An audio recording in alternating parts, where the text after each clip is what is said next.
독일의 문학자 한스 카로사라는 분은 이런 말을 했습니다. 인생은 너와 나의 만남이다. 인간은 누구를 만나든 간에 살아가면서 많은 사람들을 만날 수밖에 없습니다. 태어나서는 부모와의 만남이 이루어집니다. 자라면서 학교에 가서 스승과 만나고 친구들과 만납니다. 자라면 이제 배우자와 만나서 가정을 이루기도 합니다.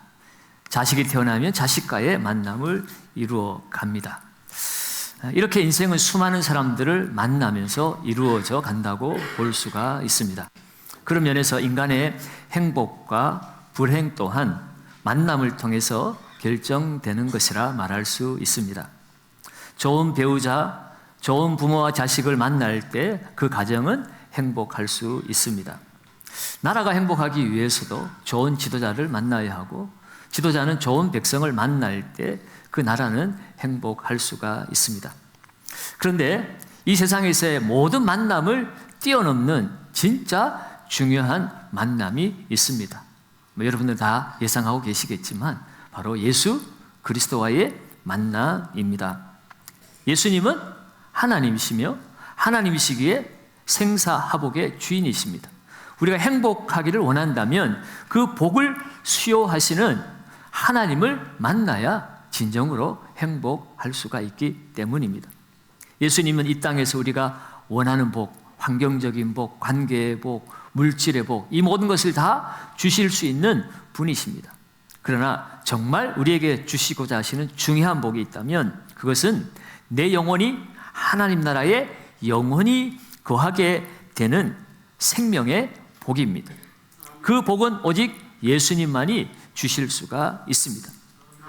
특별히 오늘 본문 말씀 속에서는 바로 이 예수님과의 만남을 통해서 육체의 질병을 고칠 뿐만 아니라 영혼의 질병, 영혼의 문제까지 고침을 받은 한 사람이 등장을 합니다.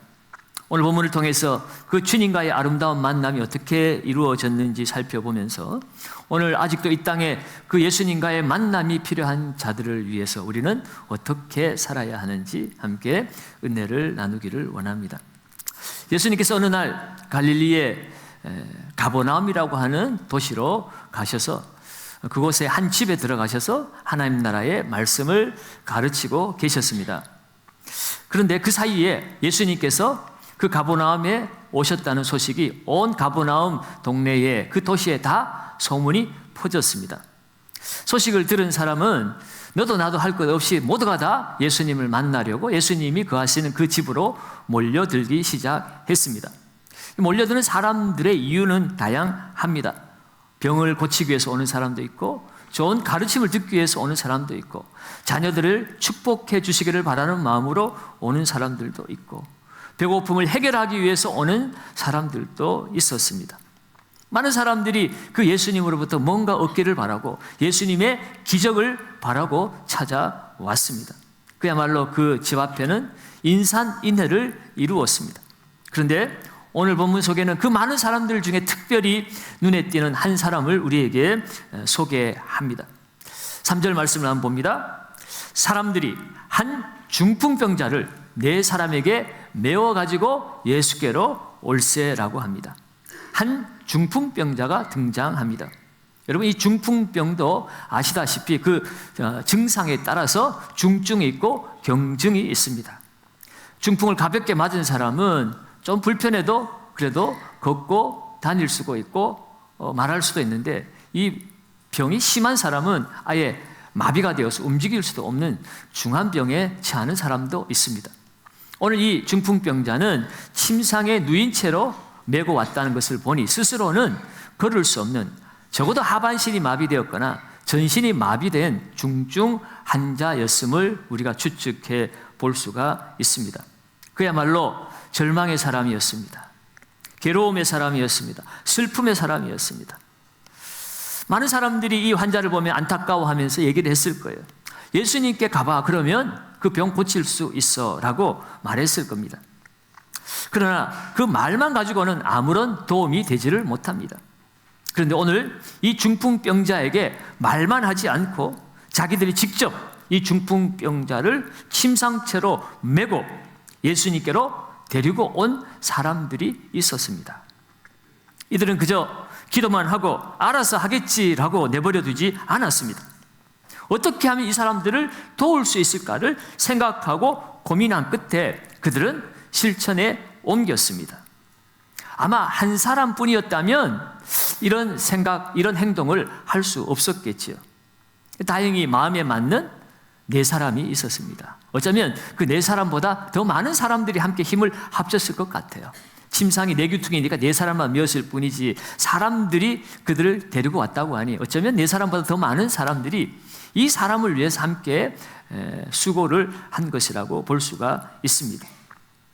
이렇게 누군가를 위해서 선을 베풀고 긍휼히 여기는 사람들과 대조되는 또 한 부류의 사람들을 오늘 본문 속에서는 찾을 수가 있습니다.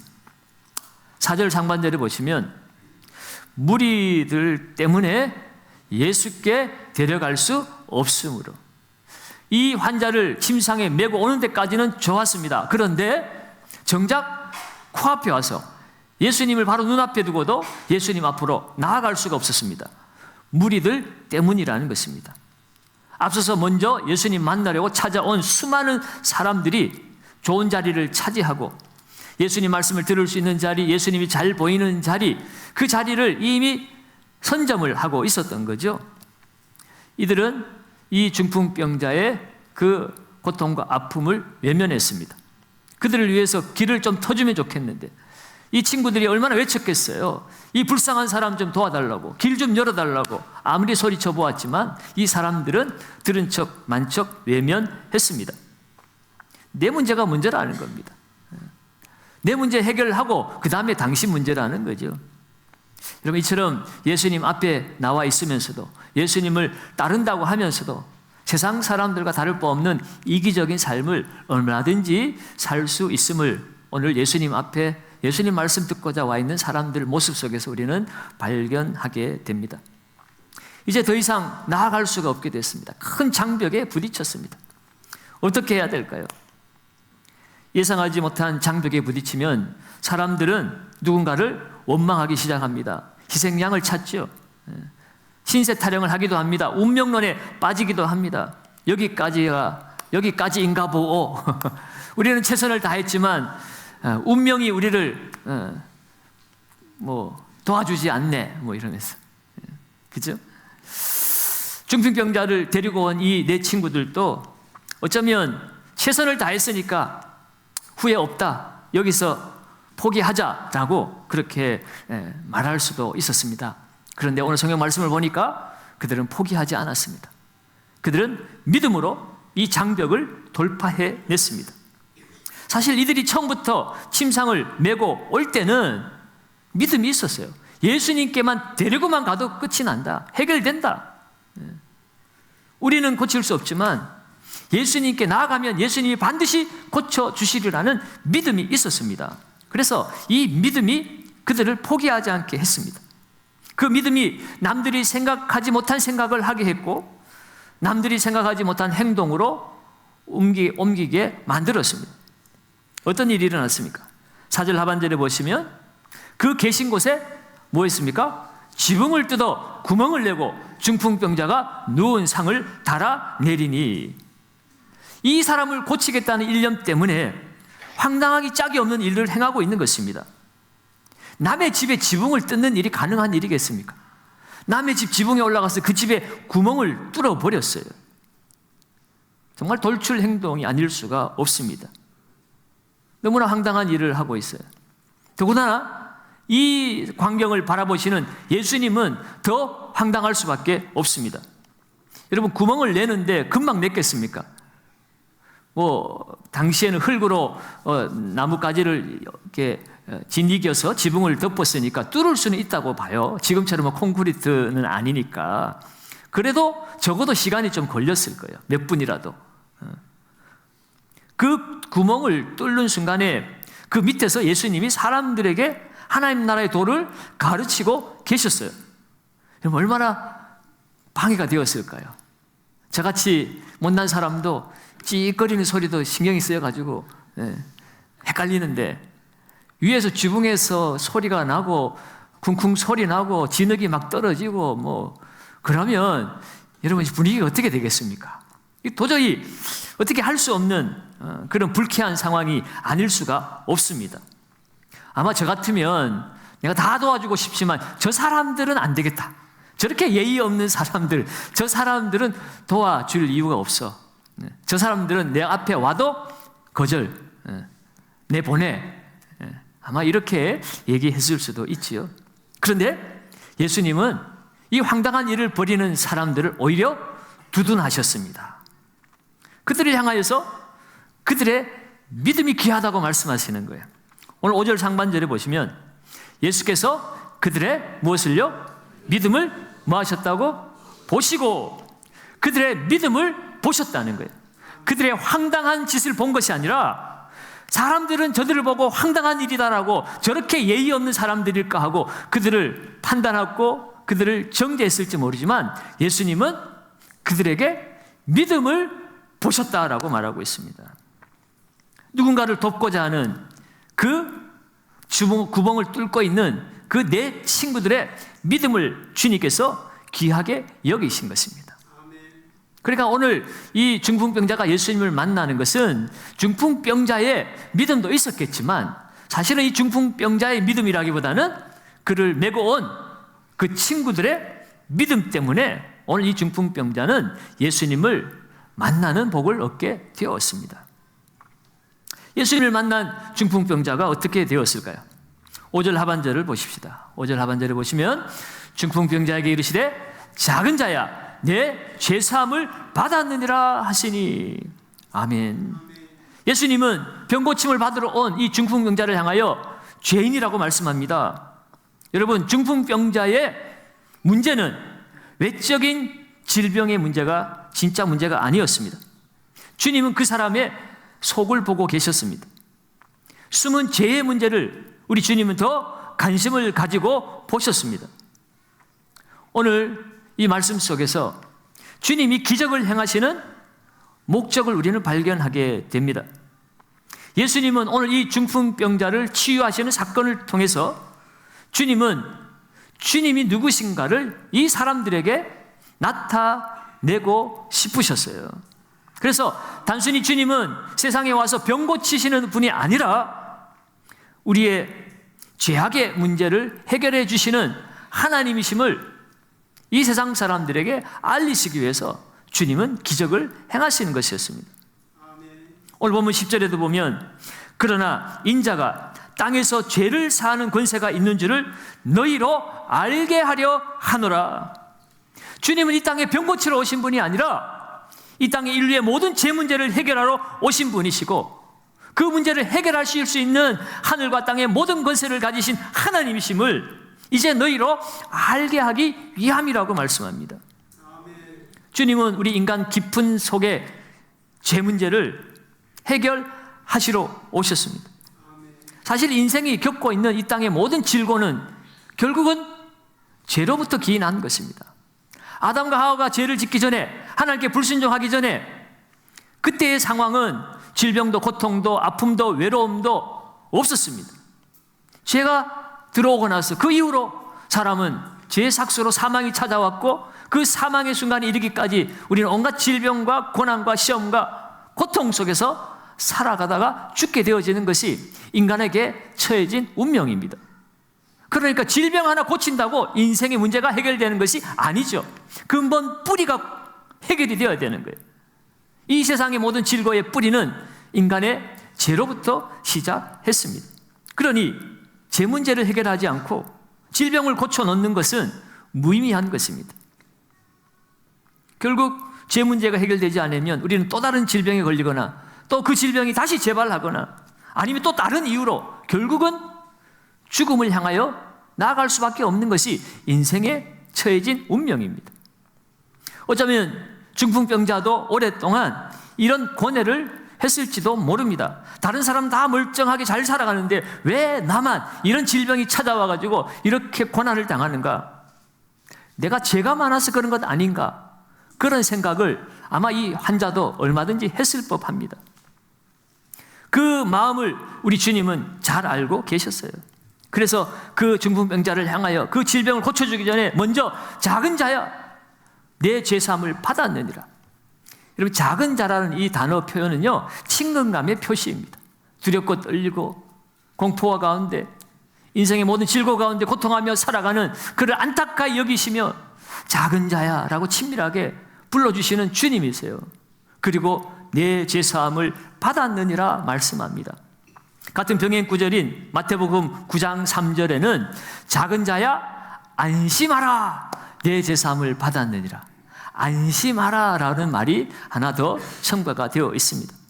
여러분, 진정한 안심은 병이 나음으로 얻어지는 것이 아닙니다. 죄로부터, 모든 문제로부터 해방되어질 때에 진정한 평안이 찾아오지요. 많은 돈을 가지고 큰 집에서 비싼 음식 먹으면서도 불안해하고 죄의 짐을 짓고 고통하며 살아가는 인생들이 이 세상에 얼마나 많은지 모릅니다. 그러나 죄의 문제가 해결된 사람은 초가상간에 살아도 질병을 얻었어도 그 마음에 평안을 가질 수가 있습니다. 주님이 주시는 참된 쉼과 평안이 주어지기 때문이에요. 그래서 오늘 주님은 이 중풍병 환자를 향하여서 작은 자야 안심하라. 왜? 네 죄가 사함을 받았기 때문이다 라고 말씀하십니다. 여러분, 그런 면에서 볼 때 우리 인생에 있어서 수많은 말들이 우리에게 들려오지만 가장 반갑고 행복한 말씀이 있다면 오늘 이 말씀인 줄로 믿습니다. 소자야, 작은 자야, 안심하라. 네 죄가 사함을 받았느니라. 할렐루야. 여러분, 오늘 주님이 저와 여러분들을 향하여 안심하라. 네 죄가 사함을 받았느니라. 여러분, 이 말씀이 내 말씀으로 들릴 때 이것처럼 복된 말씀이 어디에 있겠습니까? 여러분, 이러한 복된 말씀이 우리에게 들려진 줄 믿습니다. 그런데요, 오늘 본문에는 이런 기쁜 소식을 듣고도 마음이 편하지 못한 사람들이 있었습니다. 6절과 7절을 보시면 어떤 서기관들이 거기 앉아서 마음에 생각하기를, 그 예수님이 제사함 받았다는 그 선포하시는 말씀을 듣고 마음에 생각하기 시작했습니다. 이 사람이 어찌 이렇게 말하는가? 이 서기관들 눈에는 예수님이 하나님의 아들 오실 메시아로 바라보지 않고 그저 이 땅에 어쩌다 우리 가운데 찾아온 위대한 스승 정도로만 생각했습니다. 랍비 정도로만 생각했습니다. 그러니까 이 사람은 사람인데 어찌 하나님만이 하실 수 있는 죄사함을 선포할 수 있는가? 그러면서 그들은 생각하기를 신성모독이다, 하나님을 모독했다라고 속으로 생각했습니다. 오직 하나님 한 분 외에는 누가 능히 죄를 사하겠느냐라고 그들은 알고 있었기 때문에 그렇습니다. 그래서 그들이 마음에 생각하기를 결론을 내었습니다. 예수님이 지금 사람이면서 자기가 할 수 없는 죄사함을 선포할 때에 이 예수님은 사기꾼이구나, 이 서기관들이 결론을 내버린 것입니다. 사람들에게 지금 속임수를 쓰고 있다는 거예요. 이 중풍병자가 워낙 오래된 중병을 앓고 있으니까, 자신이 없으니까, 못 고칠 것 같으니까 그냥 제사함을 받았느니라 이 말로 그냥 둘러치고 있다라고 생각한 것이에요. 여러분, 제사함을 받았는지 안 받았는지 눈으로 확인할 수 있습니까? 확인할 수 없어요. 제사함 받았느니라, 너 제사함 받았어 하면 끝이에요. 그거 어떻게 확인해요? 아, 내가 말했으면 된 거야. 그러면 더 이상 어떻게 진행이 안 되잖아요. 그러나 중풍병자를 고치는 것은 바로 눈앞에서 드러나야 되는 겁니다. 벌떡 일어나서 걸어가야 되는 거예요. 이 서기관들이 생각에는 예수님이 이 환자를 고칠 수 없으니까 제사함 받았느니라는 말로 그냥 둘러치고 끝내려고 했다라고 생각을 한 것입니다. 그러니까 예수님께서 어려운 것을 외면하고 쉬운 편을 택했다라고 그들은 속으로 판단을 한 것이죠. 그런 심증을 가지고 있는 이 서기관들의 마음을 예수님께서 꿰뚫어 보셨습니다. 그래서 예수님은 질문을 통해서 다시 그들의 마음을 드러내십니다. 9절 말씀입니다. 9절 한번 읽어봅니다. 중풍병자에게 일어나 내 상을 가지고 가라 하는 말 중에 어느 것이 쉽겠느냐? 그들의 마음을 그대로 읽으시고 제 사함을 받았느니라고 말하는 것이 쉽냐, 아니면 내 상을 가지고 걸어가라 하는 말이 쉽냐라고 그들의 생각을 그대로 말씀을 하신 것입니다. 이러한 서기관들의 생각을 아신 주님은 곧바로 예수님이 말씀하신 그 제사함을 선포한 것이 그저 사기성 언행이 아니라 실제 상황인 것을 그대로 증명해 보이십니다. 그것은 바로 중풍병자를 온전하게 하는 일이었습니다. 11절과 12절입니다. 같이 읽습니다. 내가 네게 이르노니 일어나 네 상을 가지고 집으로 가라 하시니 그가 일어나 곧 상을 가지고 모든 사람 앞에서 나가거늘 그들이 다 놀라 하나님께 영광을 돌리며 이르되 우리가 이런 일을 도무지 보지 못하였다 하더라. 아멘. 그들은 깜짝 놀랐습니다. 정말 이런 일을 그들은 전에 들어본 적도 없고 본 적도 없는데 그들의 눈앞에서 이 놀라운 광경이 일어났다는 거예요. 중풍병자가 말 한마디에 그 자리에서 벌떡 일어나서 걷지도 못하고 누워있던 자가 침상을 메고 집으로 일어나 돌아가는 것도 놀라운 일인데 이들이 더 놀라서 하나님께 영광을 돌린 이유, 이런 일을 우리가 도무지 못했다고 말한 이유는 바로 주님이 이 사람을 고치기 전에 하신 말씀, 작은 자야 내 제사함을 받았느니라, 그 말씀 때문이었습니다. 그 말씀이 거짓인 줄 알았는데, 사기성 멘트인 줄 알았는데 이 중풍병자가 일어나서 고침받고 나아가는 것을 보면서 예수님이 하신 제사함의 그 말씀은 거짓이 아니라 진실임이 증명되었기 때문입니다. 여러분, 사실 예수님이 기적을 행하는 것은 한두 번이 아니잖아요. 이미 그 전에는 나병 환자도 고쳤습니다. 불치병인 환자를 고쳤어요. 사람들이 인산인해를 이루고 예수님을 만나러 온 이유도 예수님이 기적의 주인공임을 사람들이 알았기 때문에 크고 작든 나도 그 기적의 혜택을 좀 받으려고 사람들이 찾아왔어요. 그러니까 중풍병자가 고침받았다는 것이 사실은 새로운 일도 아닙니다. 지금까지 있어왔던 많은 기적들 중에 또 한 가지 기적일 뿐이에요. 그런데 이들이 놀라게 된 것은 바로 예수님이 죄사함을 주시는 하나님이시라는 사실을 이 중풍병자의 일어남을 통해서 증명되었기 때문입니다. 그리고 하나님께서 이러한 죄사함의 은혜를 베풀어 주시는 그 사역에 대해서 너무나 놀라서 그들이 하나님께 영광을 돌려드린 것이에요. 사랑하는 여러분, 오늘 우리가 만나야 할 분은 병 고치는 의사가 아닙니다. 죄를 사여 주실 수 있는 하나님을 만나야 합니다. 영적인 치유가 먼저입니다. 영혼이 먼저 잘 되어야 육체의 치유도 의미가 있습니다. 그러면 여러분, 오늘 우리는 어떻습니까?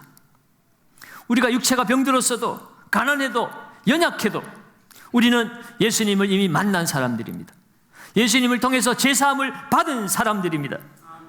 그 은혜로 우리는 하나님의 자녀의 혜택을 누리고 오늘 이곳에 나와서 하나님을 아버지라 부르며 감히 하나님 보좌 앞에서 하나님을 찬송할 수 있는 귀한 기적의 주인공으로 살아가고 있는 줄 믿습니다.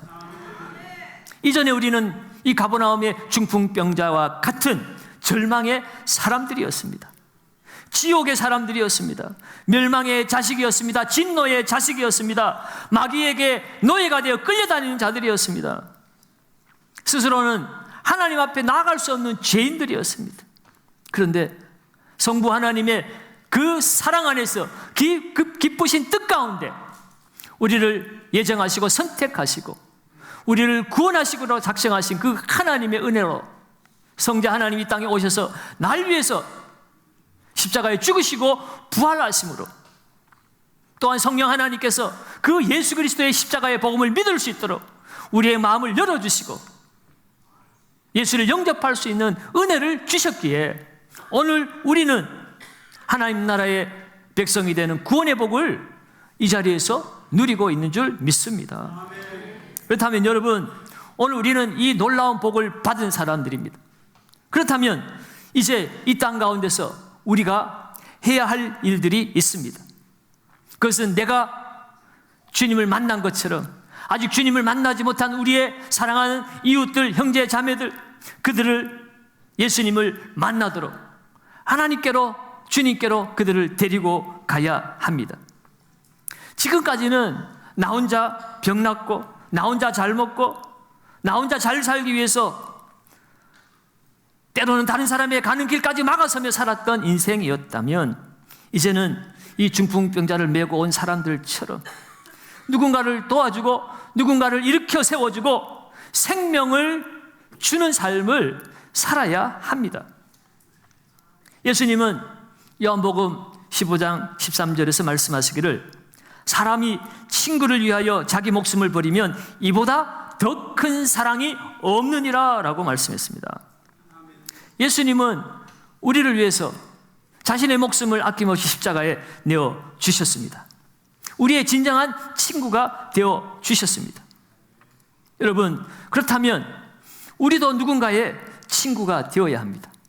예수님이 나의 친구가 되어서 자신의 목숨까지 버리시면서 나를 살리신 것처럼 우리도 누군가를 위해서 희생과 수고를 아끼지 않고 그들을 예수님께로 데려가야 하지 않겠습니까? 데리고 가면 살 수 있다는 분명한 확신이 있는데, 살릴 수 있는 약이 우리 앞에 있는데 외면하고 모른 척한다면 얼마나 이기적인 삶이겠습니까? 여러분, 누군가에게 베풀 수 있는 최상의 선행이 다름 아닌 예수께로 데려가는 것입니다. 누군가에게 나눌 수 있는 최상의 사랑은 다름 아닌 그들로 하여금 예수님을 만나도록 하는 것입니다. 다시 말해서 복음을 전해 주는 것입니다. 예수님을 만날 수 있도록 도와주는 것입니다. 한 사람이 네 사람을 살리는 것은 쉽지 않습니다. 그러나 네 사람이 한 사람을 살리는 것은 쉽습니다. 세상에는 많은 독지가들이 홀로 평생 수고한 그 자신의 수력과 수고와 노력의 대가를 수많은 사람들을 살리는 일에 사용하는 것들도 심심치 않게 우리에게 들려오고 있습니다. 여러분, 한 사람도 이렇게 많은 사람들 살리는데 여러 사람이 힘을 합치면 얼마나 더 많은 사람을 살릴 수가 있겠습니까? 오늘날 이 세상의 사회복지나 사회보장 제도라는 것들도 결국 여러 사람이 소수의 사람들을 살리는 제도입니다. 교회 안에서도 성도들이 함께 헌금을 하고 서로 봉사하고 서로 힘을 합치는 일들을 통해서 선교사도 파송하고 선교도 하고 아이들도 함께 도울 수 있고 미자립 교회도 섬기고 주변의 어려운 이웃들을 도울 수도 있고 돈이 없어 공부 못하는 학생들에게 장학금을 줄 수도 있고, 이렇게 교회의 성도들이 한마음 한뜻 때문에 말미암아 얼마나 많은 일들을 할 수 있는지 모릅니다. 우리는 이제 많은 사람을 돕고 많은 사람들을 덕을 보게 하는 삶을 살아야 합니다. 내가 받은 은혜를 말미암아 다른 사람이 복을 받을 수 있도록. 여러분, 하나님께서 아브라함을 부르셔서 너는 복이 되라 할지인데 그 복이 되게 하신 이유는 너로 말미암아 모든 민족이 복을 받게 할 것이다. 너를 복의 통로가 되게 하기 위해서 하나님은 아브라함을 부르셨어요. 아브라함의 후예로 이 땅에 부름받은 저와 여러분들이 하나님께 부름받은 이유, 하나님 우리에게 복을 주신 이유, 여러분에게 권세를 주셨습니까? 부를 주셨습니까? 재능을 주셨습니까? 그렇다면 그것을 다른 사람을 위해서 사용하고 다른 사람이 덕을 입고 복을 나누어 가질 수 있도록 사용하라고 주신 것임을 우리는 깨달아야 합니다. 오는 4월 28일에 행복 나눔 봄축제를 우리가 열게 되어 있습니다. 초대할 우리의 친구들을 위해서 함께 기도하시기 바랍니다. 기도하실 뿐만 아니라 그들의 마음이 열려서 예수님을 만날 수 있도록 함께 노력해 주시기 바랍니다. 전화도 하시고 신방도 해보시고 초대장도 보내시고 선물도 보내시고 관계가 되어 있는 전도회에서 사랑방에서 또는 교육부서에서 남편을 위해서, 아내를 위해서, 부모를 위해서 함께 기도하고 관심을 가지고 있다는 사실을 그들에게 알려주시기 바랍니다. 네 사람의 희생과 수고가 한 사람의 미래와 행복을 이끌었습니다. 희생 없는 행복이 없고 수고 없는 기쁨이 없습니다. 주님은 오늘 이 네 사람의 그 희생과 수고를 보시고 그들의 믿음을 보셨다라고 말씀합니다. 여러분, 믿음이 뭡니까? 믿음이 뭡니까? 오늘 주의 영광을 위해서, 주님이 관심을 가지는 그곳에 나의 희생과 수고가 따를 때에 거기에 진정한 믿음이 드러나는 것입니다. 여러분, 오늘 우리는 중풍병을 고칠 수 있는 능력은 없습니다. 그러나 그를 도와주고 격려해서 주님 앞에 나오게 하는 일은 할 수 있습니다.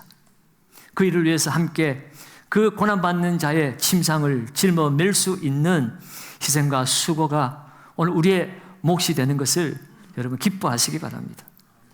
오늘 주위에 있는 우리 친구들을 적극적으로 예수님께 데리고 올 수 있기를 바랍니다. 그리하여서 하나님의 나라가 지금 이곳에서 이루어지는 하나님의 제사함의 권세가 나에게 임했듯이 나의 사랑하는 남편, 아내, 부모, 자식에게도 나타나서 하나님의 영광을 우리가 보고 하나님 앞에 영광을 올려드리는 저와 여러분들이 되어지시기를 예수님의 이름으로 축원합니다.